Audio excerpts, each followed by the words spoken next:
About 30 years ago, when I was a very young rabbi,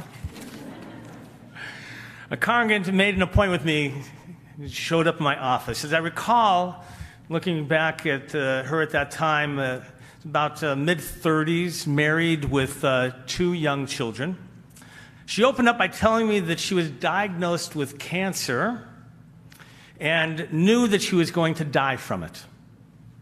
When I asked her why she thought she was going to die from the cancer, rather than talking about and responding to tell me about the type of cancer that she had, she said, "I have lived a life without regret and have so many blessings, I feel prepared to die peacefully." And I responded to her, just because you've lived a life without regrets and have blessings and are prepared to die at peace with yourself, doesn't mean that you're going to die. It simply means that you've lived a good life so far. That early experience as a rabbi set the stage for a career in which there would be many more end-of-life discussions with people. Some of them took place in my office after the initial prognosis. Others took place in the hospital or at home, the congregant. Sometimes the individual was semi-conscious with only hours or maybe days to live. And I was there to offer a blessing, final prayers, including the Shema, and let them know it's okay to let go. Other times, the individual was just given a prognosis that did not give them much time to live. I was there to listen. As they talked about confronting death, they often talked about life and the blessings they had. Some expressed with fear, and others exhibited amazing courage. In these cases, it's not uncommon for someone to say something like, "Rabbi, I have no regrets. I have lived a good life." The interesting thing about hearing people say this is, you really can't say back, "Is that really true? Do you really have no regrets?" Those questions are good in a therapy session, but as someone is confronting their death and you want them to help them die at peace, those are not the questions you ask. Sometimes, occasionally, I will ask them, "What does that mean to you that you have lived a life without regrets?" And usually they then will respond, "I've lived a good life, and I'm comfortable with the idea of dying." The idea of living a life without regrets comes up at other times of life as well, when people think about their lives overall and ask those questions. So I want to explore today the question of, what does it mean when people say, "I have no regrets"? And is it truly possible to live a life without regrets?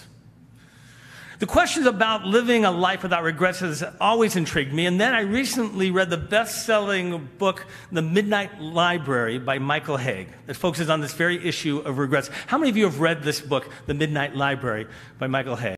Wow. That's it. Have it at home. Raise your hands. Okay. Yeah. All right.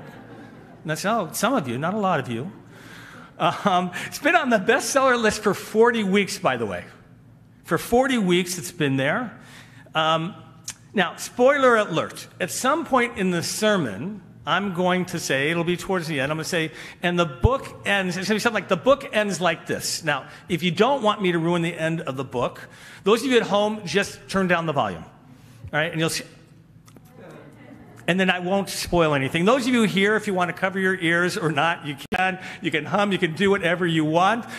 If you really are worried, you can watch the sermon online. But I think you'll enjoy this and the book as well. The Midnight Library exists, here's what you need to know, in a world between life and death. Now, every book in this library provides a chance to try another life that could have been lived by the main character, Nora. Each book allows her the opportunity to see what life would have been like if she had made other choices. Whether it was to pursue her Olympic talent for swimming or her passion and love of music, Each book in the library represents her life, what it would be like if she had made a different choice along the path of her life. When Nora chooses a book and opens it, she actually enters the life that she would have lived had she made that choice. She can stay in that life as long as she wants.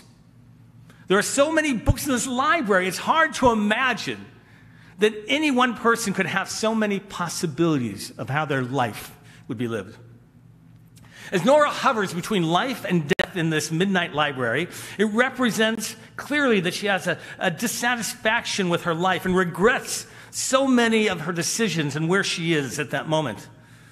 But Nora quickly finds out that the lives she thought she might have with different decisions actually weren't any better than the life she was actually living. Herein lies the first lesson to be learned about regrets. The life we think we might have, had we made different choices, is probably an idealized view of what our life would have been. Because in truth, we have no idea what that life trajectory would have looked like.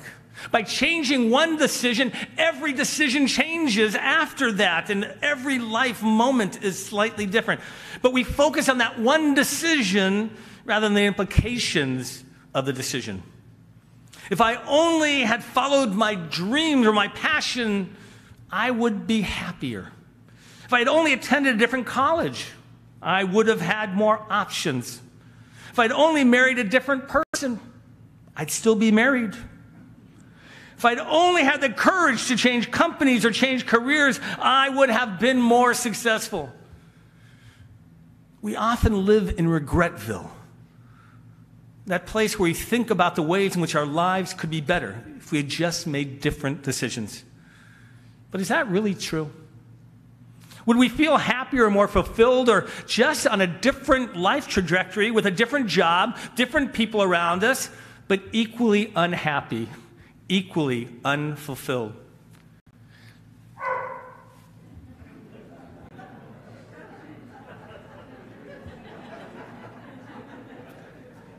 Sometimes it's just a dog's life, and you have no choices. But on Yom Kippur, we deal with a different kind of regrets. These regrets deal with the ways we harmed people through our deeds or our words. Sometimes it's by what we said or did, and sometimes it's by what we did in silence or in action. As part of tshuva, repentance process, we are supposed to deal with those regrets. In Hebrew, the word for regret is charata.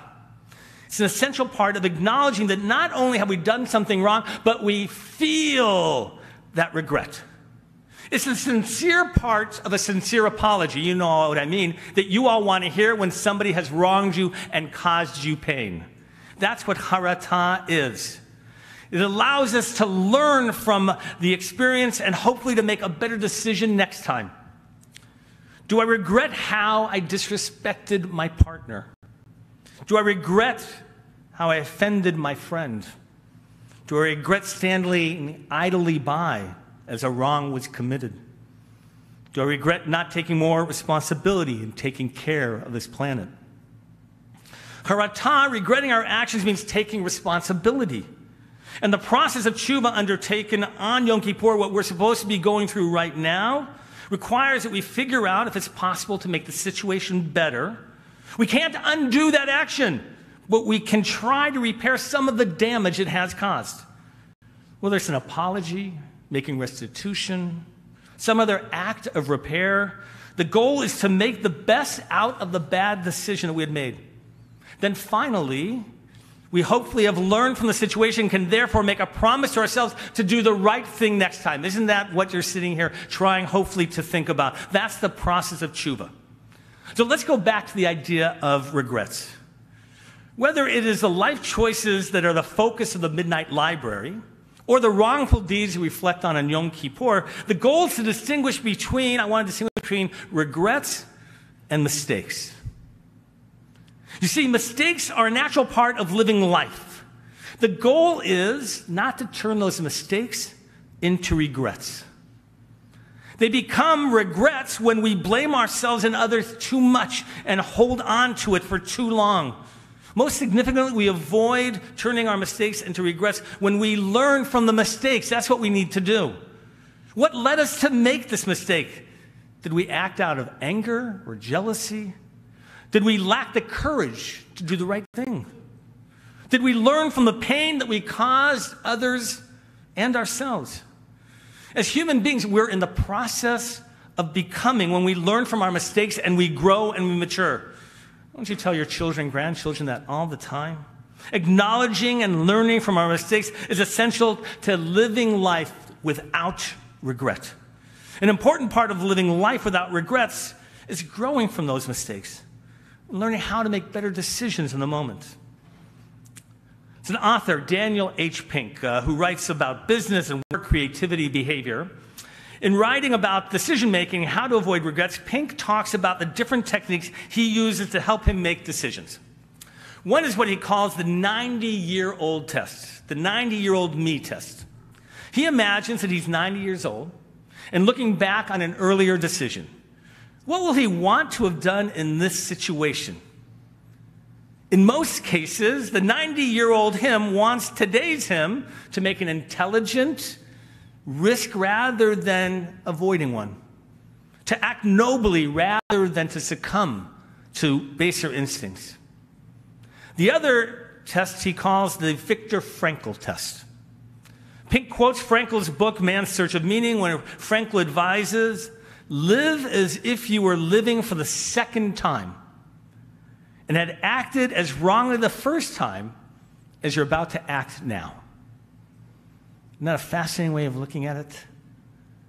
How would you look back on that act? Both techniques are forms of what Pink calls regret management. They're based on the idea that one key to decision-making is to avoid subsequent regret. I have worked with couples planning a wedding who have not invited parents to the wedding.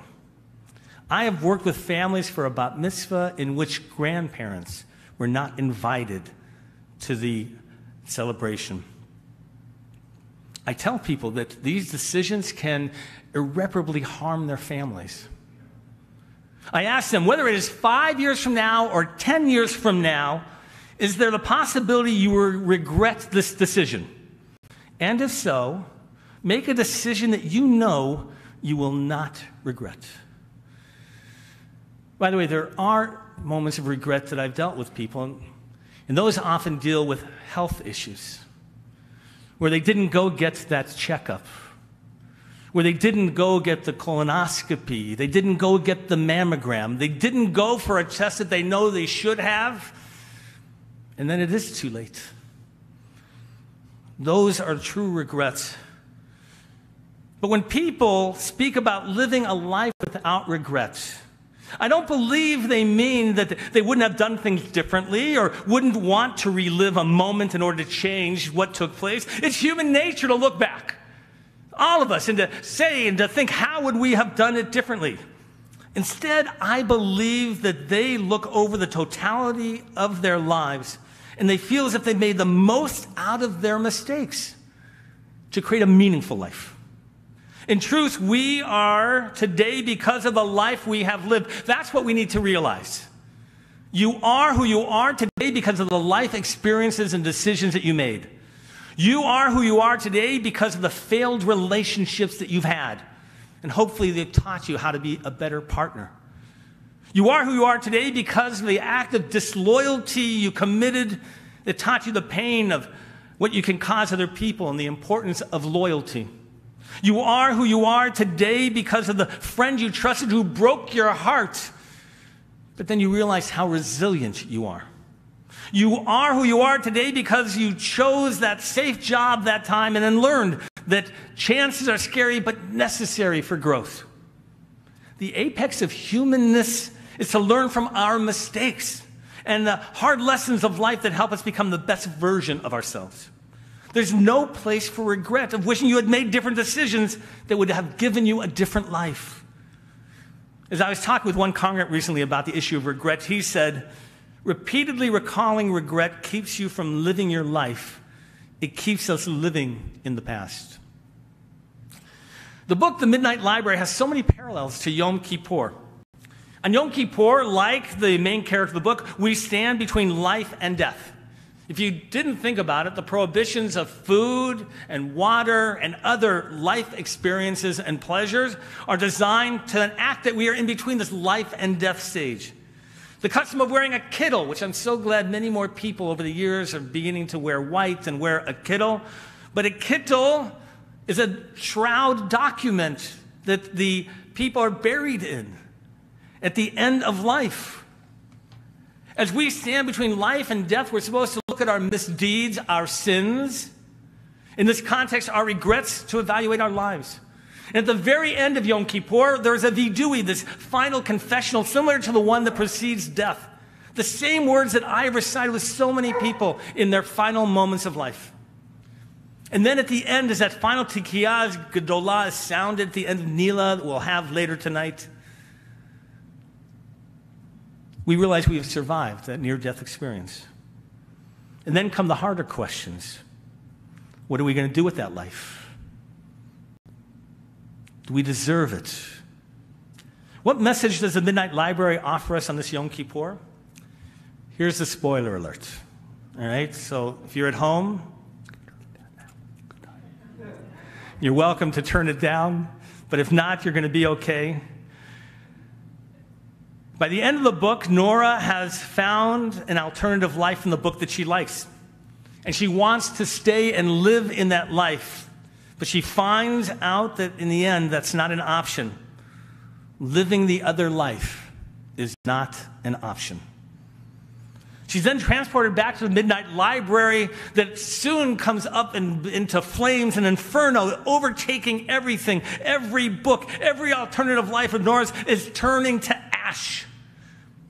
She's told by the librarian there's only one book that will save her. She makes her way through the library, frantically looking as it's burning around her.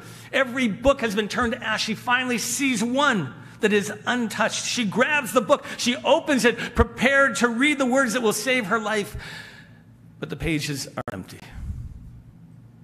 There's nothing written in this book, nothing printed. Nora seemed to finally understand what it meant to live. It's about not what's been written in the past, but rather what has and needs to be written about the future. But is it too late for Nora? We feel the tension in the book.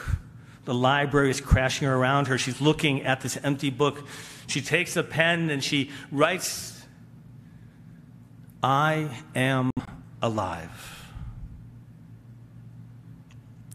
We find out that Nora, in the real world, was so distraught over her life that her presence in the world between life and death was a result of a suicide attempt. It's only the decision to accept life and the opportunities that it provides and to get rid of regret that allows her to be able to live now. During the High Holy Days, we focus on Sefer HaChaim, the book of life that was written during the past year. It's open for us on Rosh Hashanah. That's what the tradition says, right? And we look at that book. We look at each of those pages to see our deeds during the 10 days of repentance with the hope that perhaps we can redo some of those deeds and make them a little bit better. We can't undo them, but can we just make them a little bit better?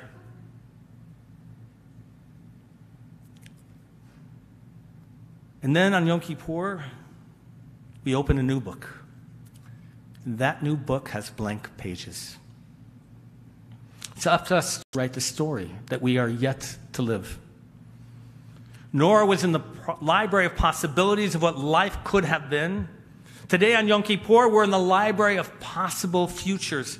As the librarian tells Nora, death is the opposite of possibility. Once we stop seeing the new possibilities of our lives, she says to her, we might as well be dead. Remember the woman who came into my office 30 years ago?